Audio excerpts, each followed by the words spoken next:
تتواصل في محافظة حلب ولليوم السابع على التوالي مواجهات بين الجيش السوري الحر وقوات الجيش النظامي.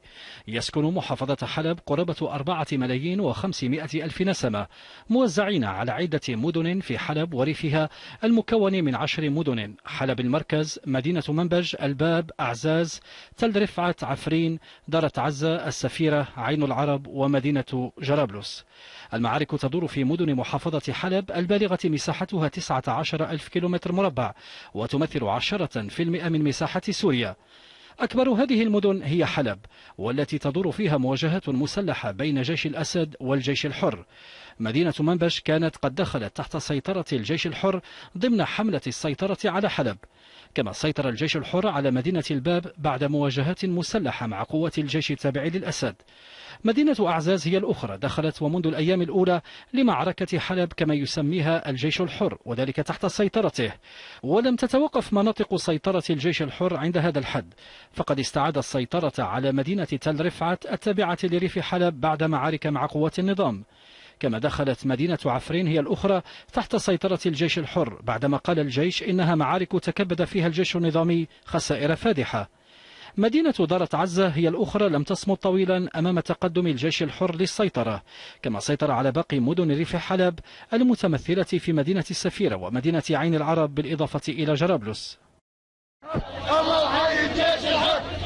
الجيش السوري الحر يواصل تقدمه باتجاه مدينة حلب ويعلن إحكام سيطرته على مغفر شرطة الشعار ليرفع هاجسا أمنيا كانت تخلفه القناصة التابعة للجيش النظامي.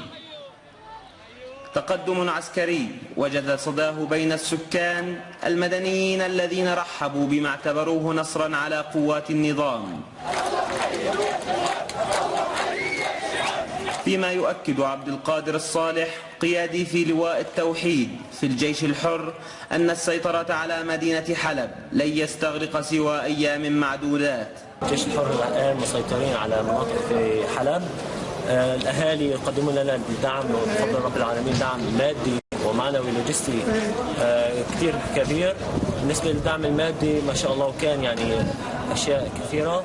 الدعم المعنوي يعقدون الامال كبيره علينا بتحرير حلب بالكامل باذن رب العالمين، وان شاء الله راح نكون بساحه سعد الله الجابري في القريب العاجل.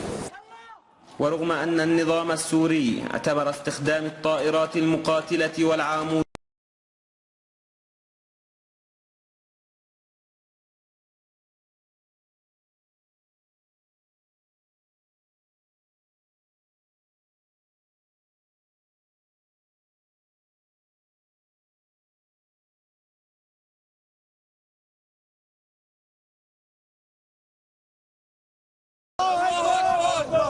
تساعد الحاضنة الشعبية التي يحظى بها الجيش السوري الحر على اتساع الرقعة التي يسيطر عليها في قلب مدينة حلب.